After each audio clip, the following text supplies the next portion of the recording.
A graça e a paz do Senhor Jesus. Queridos, estamos aqui para trazer mais uma lição da nossa Escola Bíblica Dominical. E hoje nós vamos falar aqui da lição de jovens, né?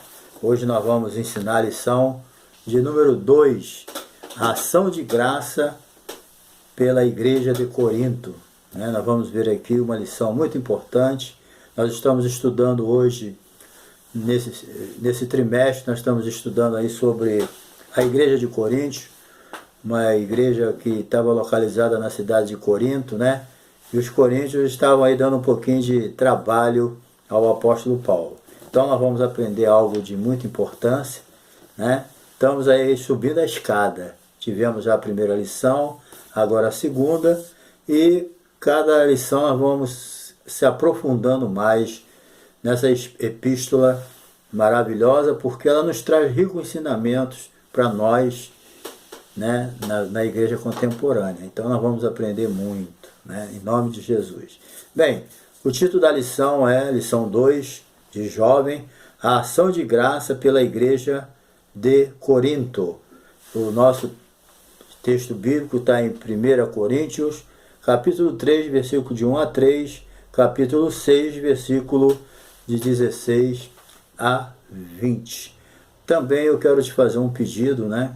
Primeiro te agradecendo pela honra aí de você estar aí no nosso canal.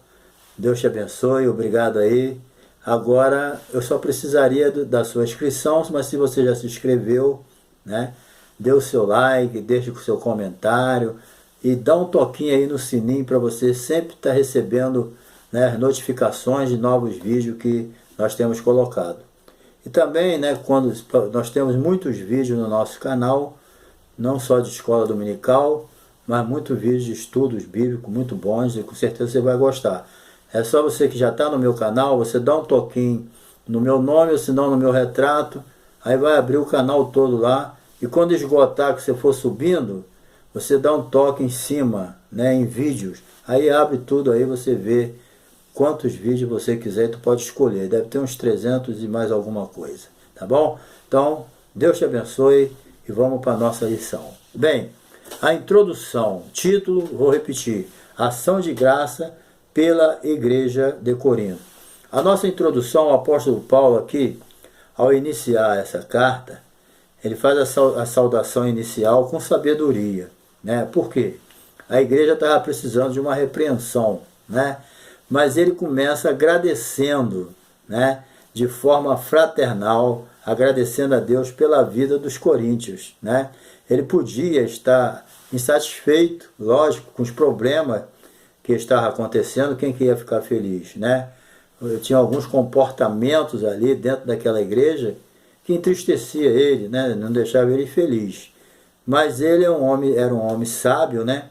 Então ele já começou agradecendo, né, elogiando e tal, mas depois ele vem trazendo, né, aquela exortação necessária para a tua igreja, porque quando a anestesia é muito grande, a pancada vai ser maior ainda, né? Então ele anestesiou primeiro e depois ele veio com aquela exortação abençoada para corrigir aquelas coisas que estavam acontecendo naquela igreja que não era de Deus, né? Então, ele mesmo insatisfeito, ele permitiu que o amor falasse maior, porque ele sabia, né, com quem ele estava lidando.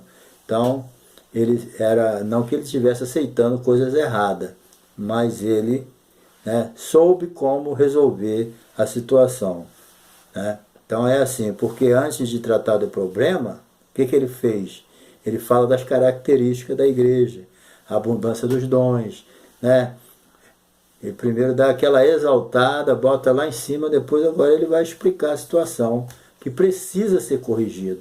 A gente até para corrigir as pessoas com resultados bons, a gente precisa saber corrigir, né? Porque às vezes você vai corrigir alguém sem sabedoria, irado, você vai piorar mais ainda a situação. A correção não é para julgar a pessoa de uma vez. A correção não é para acabar com a pessoa. A correção é para trazer a pessoa de volta para a realidade, para o caminho certo, Quando alguém está errado, não adianta tu querer piorar a situação. Então tem que ter sabedoria. Então o apóstolo Paulo ele não fez adulação, não adulou ninguém, né? Ele simplesmente mostrou o que realmente eles tinham, as características boas, aí depois ele vem com a correção, certo? É isso que aconteceu. Número 1 aqui, saudação de Paulo à igreja. Bem, Paulo se apresenta e justifica o seu chamado. Bem, o apóstolo ele inicia a carta com saudações, ação de graça em favor dos coríntios, né? Também mostra que não trabalhava sozinho, né? Pois o irmão Sóstenes estava com ele. Esse irmão Sóstenes ele fora anteriormente chefe da sinagoga, e um dia ele foi espancado pelos judeus porque estava apoiando Paulo, né? Paulo amava tanto o judeu, mas você vê como ele era querido do judeu, para não dizer o contrário, né? Os judeus perseguiam Paulo de tudo quanto é jeito por causa da pregação messiânica dele, né? Ele pregava o Cristo crucificado, escândalo para os judeus, né? Então eles perseguiam Paulo por causa disso. Mas Paulo sempre soube cultivar as amizades, né? Então Sóstenes tinha sido espancado até por ele ali em Corinto, mas 5, 6 anos depois ele ainda continuava com o apóstolo Paulo, né? Estreitou aquela amizade, certo? Então, ele fora chefe da sinagoga, o Sóstenes, foi espancado por defender Paulo no tribunal romano, diante do judeu. Sóstenes se converteu ao cristianismo quando Paulo escrevia essa carta. Se converteu ao cristianismo. Então, quando Paulo escreveu essa carta, ele continuava ao seu lado, ele não largou Paulo, né? As amizades boas é assim mesmo. Quando a gente tem uma boa amizade, né, aquela amizade verdadeira, né? A amizade verdadeira é algo precioso e deve ser conservado. Hoje em dia está difícil, né? Hoje em dia nós temos muita amizade assim superficial, né? Infelizmente é até estranho o que eu vou dizer aqui, mas muitas vezes as amizades hoje é mais ligada à função da pessoa, ao cargo da pessoa, né? Às vezes quando a pessoa está numa posição de eminência, ele tem muitos amigos, entendeu? Pessoas rodeando ele, muita gente liga para ele, mas quando ele não tem mais aquela função, não tem mais aquele cargo, os amigos desaparecem. Você tinha 1000 amigos, se você tiver 5, você dá glória a Deus. Que a maioria, às vezes, é amigo do teu cargo, amigo da tua função, mas não é amigo de você, né? Mas existe aquelas amizades verdadeiras que está conosco em qualquer situação. Então, nós devemos conservar esse tipo de amizade, que não é amigo do teu cargo, da tua função, do teu dinheiro, da tua posição, é amigo teu, é teu amigo, é isso que é importante. E Paulo, embora poucos, mas ele tinha amigos de verdade do lado dele, né? Porque ele mesmo declarou uma vez, todos me abandonaram, mas o Senhor me assistiu, né? Por causa da pregação dele, muitos abandonaram ele, mas ele tinha amigos fiéis ainda, né? Embora pouquinho. Você nunca vai ter grandes amigos aos muitos, não se iluda com isso não. Amigos são poucos. Colega é a balde, tem muito, né? Então, terminando essa parte aqui, Paulo escrevia essa carta nesse tempo. Então, a amizade verdadeira é algo que precisa ser conservado. Então, Paulo sempre procura enfatizar a sua chamada. Por que Paulo sempre procurava enfatizar a sua chamada? Ele estava sempre falando que era chamado de Deus. Devido aos falsos, né, que procuravam denegrir a sua imagem e a sua mensagem, entendeu? Ele tinha convicção da sua chamada, né? E que tinha sido chamado por Deus. Mas ele era censurado, a sua mensagem não era aceita, o seu chamado não era aceito, mas ele nunca parou de pregar por causa disso, né? Ele nunca ficou na expectativa, né, do homem de ser aceito pelas pessoas, né? Ele escreveu lá em Gálatas, né? Ele escreveu aqui em Gálatas, no capítulo 2, né? Ele diz aqui, o capítulo 1, Olha o que ele diz do seu chamado. Olha, que coisa importante ele diz aqui. Ó. Por que persuado eu agora a homens ou a Deus? Procura agradar a homens. Procura agradar a homens? Se estivesse ainda agradando aos homens, não seria servo de Cristo. Entendeu? Então, ele nunca procurou agradar os homens, não ofendia os homens. Mas ele não ficou bajulando ninguém. Entendeu? Ele pregava o que Deus mandava, a mensagem era essa e acabou. É Cristo ressuscitado. Cristo foi crucificado, Cristo morreu, foi sepultado, ressuscitou e foi embora para o céu. E vai voltar um dia para buscar a sua igreja. Era a pregação dele, dos apóstolos. Ele não mudou a sua mensagem para ser querido, para ser aceito. Quantos hoje mudam a mensagem para poder ser aceito? Né? Paulo não tinha esse problema. Quer me aceitar, me aceita como eu sou. Como a mensagem tem que ser. Eu não posso mudar a mensagem da palavra de Deus para ser aceito pelas pessoas. Então ele repete, se eu estivesse aqui para agradar a homem, eu não seria servo de Cristo. Pronto, acabou. Quer ser servo de Cristo? Agrada a Cristo. Né? Isso aí é que é a nossa convicção de que estamos dentro dos propósitos de Deus. Mas para isso tem que ter convicção. Né? Número 2, o reconhecimento do chamado de seus leitores. Paulo, aqui no caso, os coríntios, né? Paulo sabia como lidar com a igreja. Por quê? Pois ele conhecia bem de perto os membros, conhecia bem a igreja de Corinto, né? O estilo de vida deles, né? Ele sempre procurava começar enfatizando o lado positivo da igreja, as qualidades, né? Mas ele também não economizava nas repreensões, né? Ele falou, a igreja é carnal, eu queria falar como espirituais, mas vocês são carnais. Ele também não economizou a hora de repreender, não. Ele falou, vocês têm esse lado bom aqui, mas aqui vocês estão deixando a desejar. É isso que Deus quer daqueles que estão, né, em condições de corrigir algo que está errado na igreja, né? Nós temos que se mostrar, não, aqui é benção pura, mas esse lado aqui está deixando a desejar e tem que consertar. É assim que Paulo agia, entendeu? Ele não economizava a repreensão também, de jeito nenhum. Ele sempre procurou levar os dois lados. Então, quando aplicáveis, né? Quando era necessário, ele repreendia. Então, as advertências não serviram apenas para os primeiros destinatários. Lógico, tudo que Paulo ensinou à igreja de Corinto serve para nós hoje. Por quê? Porque aquilo que era uma novidade na igreja de Corinto hoje acontece do mesmo jeito. Tem igrejas que estão vivendo o mesmo problema. Pode não estar vivendo todos os problemas da igreja de Corinto, mas em alguns casos está vivendo. Né? Lembra da igreja, as 7 igrejas da Ásia? Hoje tem muitas igrejas enquadradas numa daquelas igrejas. Então, aquilo que serviu para aquela época serve para hoje da mesma maneira. O Espírito Santo usa aquelas mensagens de Paulo, dos apóstolos, né, para hoje nos corrigir da mesma maneira. Porque o ser humano é sempre passível de correção, não adianta, entendeu? Então, essas correções do tempo antigo servem para nós hoje. Então, Paulo reconhecia, né, e destacava a ação divina na vida da igreja dos coríntios. Seus membros foram santificados por Cristo, foram chamados por Cristo, somente por meio de Cristo poderiam cumprir o chamado fazendo a sua obra. Então, embora a igreja tinha todos esses defeitos, era uma igreja chamada por Deus, era uma igreja reconhecida, era uma igreja santificada.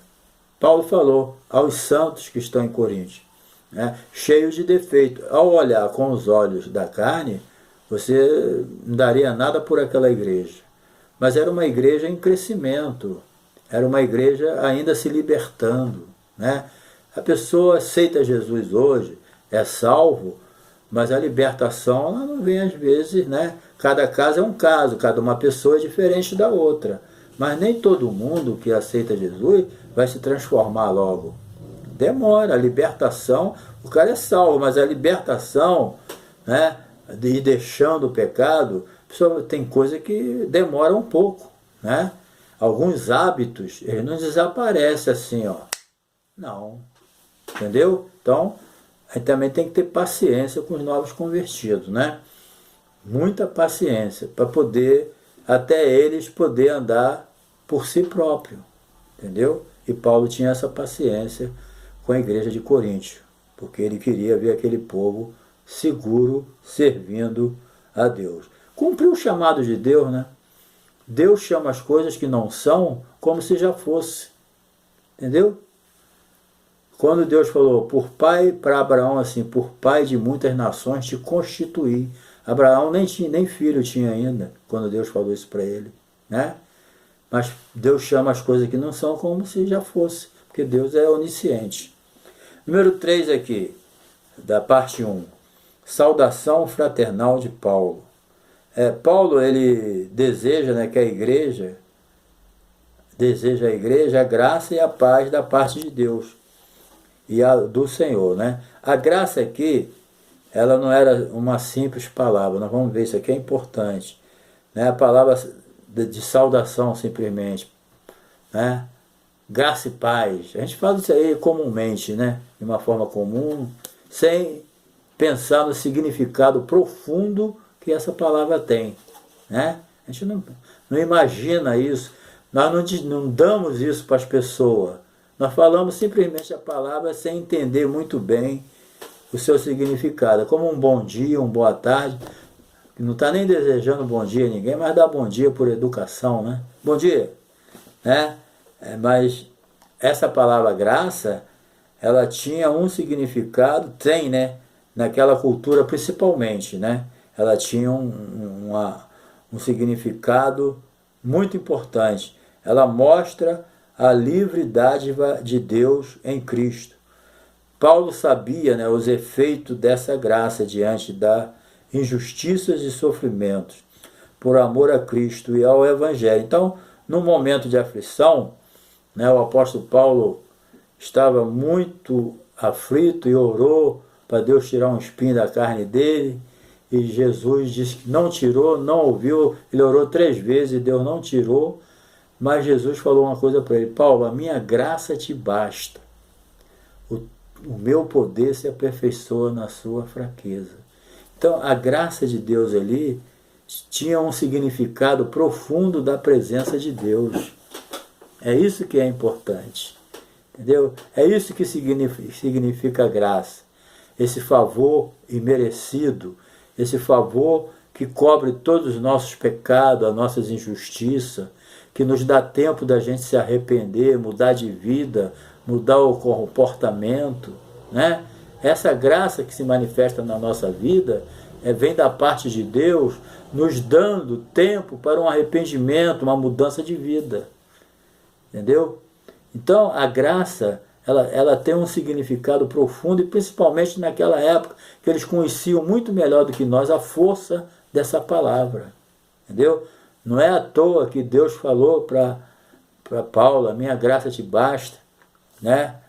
E também Paulo, quando ele escreveu a Timóteo, né, ele falou para Timóteo: Timóteo, se fortifica na graça, se agarra na misericórdia de Deus, porque ela está disponível para você, através da misericórdia de Deus, através da graça de Deus, né? Nós recebemos o quê? A salvação, recebemos fortalecimento espiritual, recebemos a cura, recebemos o batismo com o Espírito Santo, as portas se abrem, tudo isso é o quê? Pela graça de Deus. A graça de Deus, ela se manifestou salvadora a todos os homens. Entendeu? Então essa palavra graça, ela tem um poder muito grande na vida da gente, né? Então, e também a palavra shalom. Shalom já vem lá do Antigo Testamento, a paz, né? É uma paz de forma integral, né? Onde você curte uma prosperidade completa, entendeu? Essa paz de Deus que excede a todo o entendimento, né? Número 2 aqui, parte 2. Paulo dá graças a Deus pela obra de Cristo na vida dos coríntios. Capítulo 1, versículo de 4 a 9. Né? Paulo era grato pela conversão dos coríntios. versículo 4 a 6. Como era seu costume, o apóstolo Paulo ele inclui na introdução a ação de graças pela obra de Cristo na vida dos ouvintes. Então, o hábito de orar uns pelos outros desenvolve o quê? O sentimento de empatia. O que é um sentimento de empatia? É quando você se coloca no lugar da outra pessoa. A pessoa está sofrendo? Ah, problema dele. Não, se coloca no lugar dele. Quando você for falar uma palavra para alguém, você pensa assim, será como eu me sentiria se eu ouvisse essa palavra? Né? Às vezes a gente não pensa. A empatia é você se colocar no lugar da pessoa. Então, Paulo tinha esse sentimento, né? Ele gostava, ele tinha o hábito de orar pelas pessoas. E ele pedia oração também. Muitas vezes ele pedia oração para Deus abrir a porta da palavra, para orar por ele, as pessoas, né? Para ele poder alcançar as vitórias necessárias. É muito bom a gente orar um pelos outros. A Bíblia ensina, né? A Bíblia diz que a oração de um justo pode muito em seus efeitos. O que quer dizer isso? A oração de um justo tem resposta. É isso que a gente tem que entender. Bem, ele também agradece pela conversão dos coríntios, fruto dos seus ensinos, né? Porque tudo ali era o quê? Resultado daquilo que Paulo ensinou ali durante 1 ano e 6 meses.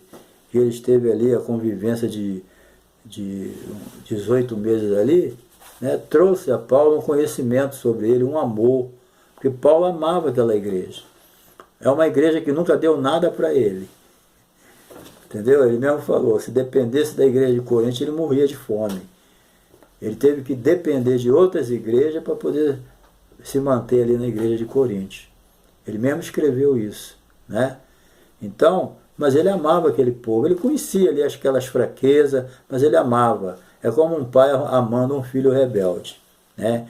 O estilo de vida da cidade de Corinto era desafiador, entendeu? Não era fácil. Aquela cultura, aqueles ídolos, aquelas deusas, né? Aquele estilo de vida, aquele povo envolvido somente com a filosofia, com a sabedoria humana, como era o costume dos gregos, né? Então, a cidade de Corinto era um desafio muito grande para um homem só pregar o evangelho. Paulo chegou lá de Atenas com uma disposição tremenda, enfrentou aquela sinagoga onde as pessoas eram inimigos dele por causa da pregação dele e também, né, toda aquela filosofia ali, ele enfrentou aquilo tudo e conseguiu fundar uma igreja naquele lugar. Por quê? Porque Jesus já tinha falado para ele, Paulo, não fica desanimado, não fica triste, porque eu tenho muito povo nessa cidade. Entendeu? E realmente, formou uma igreja ali. Foi muito desafiador. Qualquer missionário estremecia ali. Ainda mais sem uma equipe preparada do lado, né? Então, Paulo, ele foi muito valente nessa parte. Então, mesmo diante das diversas falhas de alguns membros, Paulo era grato pelo grupo de fiéis, né? Ele não olhava só o lado negativo, ele olhava o lado positivo. Nós precisamos aprender isso. Não ficar, quando a gente for analisar algo, tem que analisar o lado positivo e o lado negativo, ver os prós e os contras, né? Para poder tomar uma decisão correta. Não podemos olhar só um lado da questão. Toda questão tem as duas partes, né? E ele sabia olhar as duas partes e, partindo desse princípio, ele sabia como tomar uma decisão correta, né? Então, ele via aqui, outra coisa também, ele distingue aqui 3 pontos importantes. Primeiro, o enriquecimento da palavra. Segundo, conhecimento experiencial de Deus, né? A pessoa conhece a Deus e tem que ter experiência com Ele. Conhecer Deus só de intelecto não adianta, você tem que ter experiência com Ele. E o testemunho de Cristo, firmado nele, né? Isso aí, aquilo que Cristo fez para nós, nós temos que se basear no que Ele fez e se firmar nisso, né? O apóstolo conhecia bem o poder do Evangelho para a salvação de todo aquele que crê. As suas palavras, número 2, as palavras amáveis de Paulo, versículo 8. Após os agradecimentos, o terreno preparado, né? Primeiro ele preparou o terreno, agradeceu, elogiou. Agora vamos tratar das sequelas, né? Então ele apresenta ser informado do mau comportamento do crente em Corinto. Então ele abriu o jogo, ele falou mesmo, foi me informado que vocês não estão procedendo como devia, foi informado que vocês não estão procedendo como filhos de Deus. O testemunho de vocês não está bom diante de Deus, né? Então ele conta aqui que ele foi mal informado, foi informado do mau comportamento dos crentes ali em Corinto, e faltava o quê? Maturidade espiritual, né? Tem coisa que se o trem sair do trilho tem que colocar ele de novo, não é abandonar, né? Então o apóstolo faz menção aqui da promessa do arrebatamento para quem, né, não está preparado para o dia do juízo, né? E para quem está dentro da vontade de Deus, né? Para quem está, o arrebatamento, para quem está dentro da vontade de Deus, vai ser um dia de alegria, vai ser o melhor dia da vida do ser humano salvo, vai ser o dia do arrebatamento. Entendeu? Isso aí não tem dúvida. Agora, vai ser o pior dia para quem não está bem diante de Deus. Então Paulo, ele procurou deixar isso claro, que tudo dependia de quê? Do comportamento deles, entendeu? Então, ele se preocupava, né? Ele se preocupava muito com o comportamento dos crentes. Por quê? Devido a comprometer a sua salvação. Porque tem certo tipo de comportamento que vai comprometer a minha salvação. E ele procurava deixar isso claro. Então ele tinha uma preocupação muito grande com o comportamento dos crentes para que muitos não ficassem no arrebatamento, ou seja, não fosse salvo, né? Porque o dia do arrebatamento vai vir ainda, e nós não sabemos como, quando, graças a Deus que a gente não sabe. Então a gente tem que ficar igual aquele homem vigiando o ladrão, né? Porque a qualquer momento ele aparece, e ninguém sabe o dia e nem a hora. Então nós temos que olhar se o nosso comportamento está sendo agradável diante de Deus. A igreja de Corinto deixava a desejar, mas Deus deu tempo a Paulo de corrigir esses pontos dele, negativo, né? Então o seu desejo na carta era que ele, para dissipar, né?